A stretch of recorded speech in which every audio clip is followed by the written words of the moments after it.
Аз съм Тодор Николов, управител на Adventure Films, малка филмова компания, в която също се опитваме да творим киномагия, също като колегите от Media Trading. И през годините сме работили по най-различни проекти, предимно с международни компании. Правили сме интересни неща за National Geographic, за Discovery, за BBC, за Hallmark.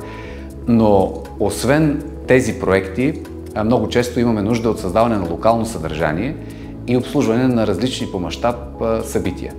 За тези събития, голяма част от тях, освен заснемане по най-добрия възможен начин, имаме нужда и от стрим услуга, тъй като клиентите искат в реално време всичко това, което се случва в момента, в рамките на 1, 2 или повече дни, да бъде излъчено до много по-широка аудитория, да бъде видяно от всички, които имат интерес към това събитие. През годините сме се опитвали да намерим стабилен партньор, тъй като стрима е доста трудна материя. Както казаха старите телевизионери, към които много скоро и аз може би ще се числя, риска на живото предаване. В случая риска на живото предаване присъства, тъй като при стрима има нужда огромно количество елементи да се съчетаят по най-добрия начин, за да може да бъде доволен и клиента, а и зрителя, който приема това съдържание, да остане доволен.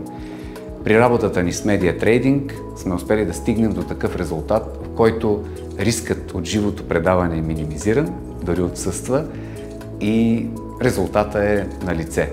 Правили сме много интересни събития, различни по сложност, различни по мащаб и при всяко едно от тях сме се грижили клиента да остане доволен, което е основната задача, и сме го постигали.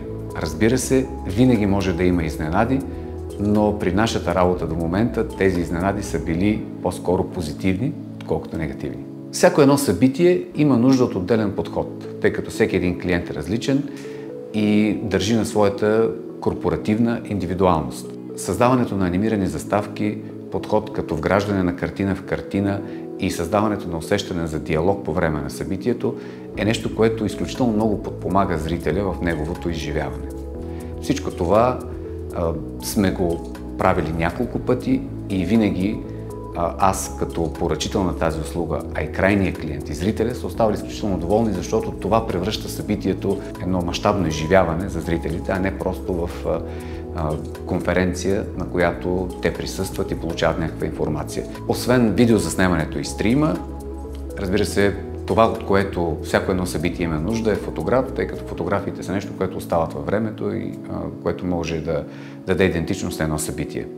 Ползвали сме тази услуга от Media Trading, отново изключително доволни от резултата, както от моя страна като организатор на събитието, така и от крайния клиент.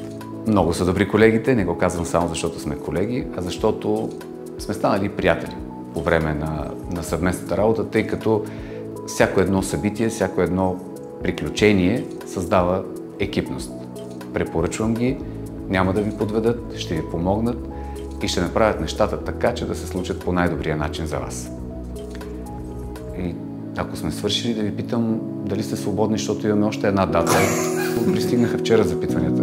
Имаш ли в тебе календар? Да, тук е. Добре, айде да... Айде. Аз първите записа да не влиза това.